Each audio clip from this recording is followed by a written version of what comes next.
Good morning বন্ধুরা, কেমন আছো বলো সবাই? আশা করি সবাই ভালোই আছো। আমিও তোমাদের ভালোবাসায় ভালো আছি। তো এখন বাজে 11:30। 11:30 বাজেনি, 11:10-15 হয়েছে।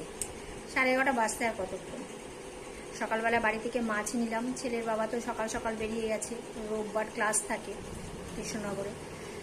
সকালবেলায় বাড়ি থেকে মাছ নিলাম, মাছের মধ্যে ডিম, তারপরে মাছের মাথাটাও বড়, এই গোটা রুই মাছ যেটা হয় সেটা নিলাম। আবার মাছের মধ্যে ডিম রয়েছে, আবার মাছের তেল। তা মাছের তেল চচ্চড়ি দিয়ে ভাত খাচ্ছি।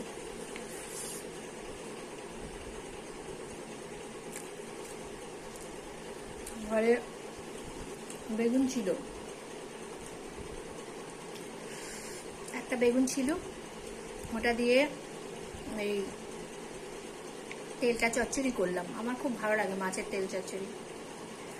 আর মাছের মাথাটা দিয়ে বেশ এরম বড় বড়, মানে হাফ হাফ করে দিয়েছে, ওটা দিয়ে ঘরে গোবিন্দভোগ চাল ছিল, তা মাছটাই নিতে হলো, ঘরে সবই ছিল। ছেলে ওই মাথা দিয়ে গোবিন্দভোগ চাল দিয়ে একটু মুড়ি ঘন্ট ভালোই খায়, ওইটা আবার করলাম।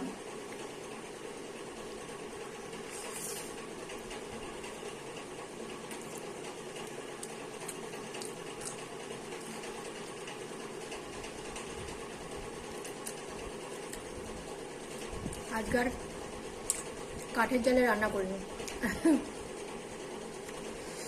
আজকে সকালবেলায় উঠোন ঝাড় দিতেই বাঁধে এই হাতটা প্রচণ্ড ব্যথা করছে। মানে বৃষ্টি হয়েছে তো, উঠোনে সব পাতা পাতাগুলো লেগে লেগে থাকে, খুব কষ্ট হয় ঝাড় দিতে।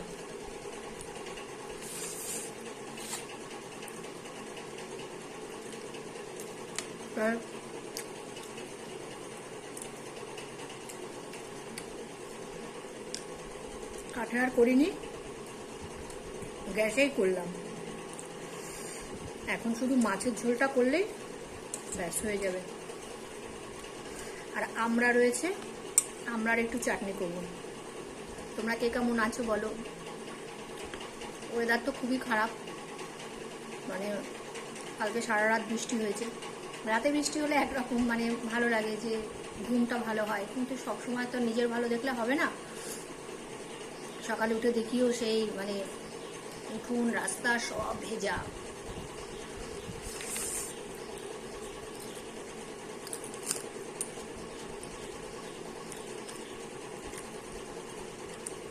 ছেলে আবার কাঁচা পেঁয়াজ ছাড়া ভাত খেতে পারে না, তাই একটু রেখেছিল, মানে আমার জন্য রাখ। সকালেও মোটামুটি ছেলের বাবা যখন বেরোচ্ছে বৃষ্টি হচ্ছিল অল্প।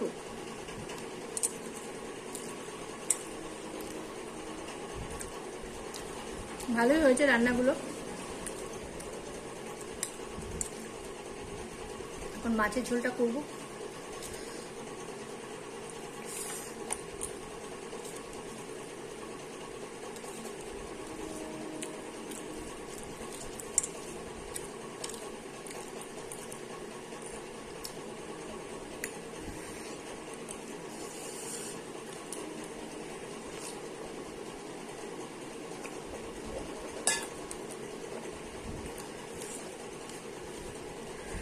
সকালে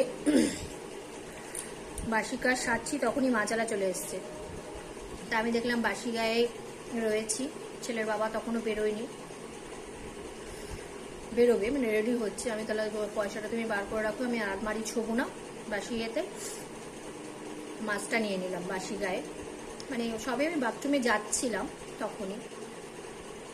তা আমার আর নাইটি মানে বাসি পোশাক ছাড়ার পর আর মাছ টাছ ধরতে হলো না, তাই ঠাকুরের কাজ রান্না করার আগেই করে নিয়েছি। কারণ আমরা রান্নাঘরে ঢুকে গেলে আবার সেই পোশাক আশাক ছাড়ো, মাছ টাছ ধরে ফেললে ভাল লাগে না তখন।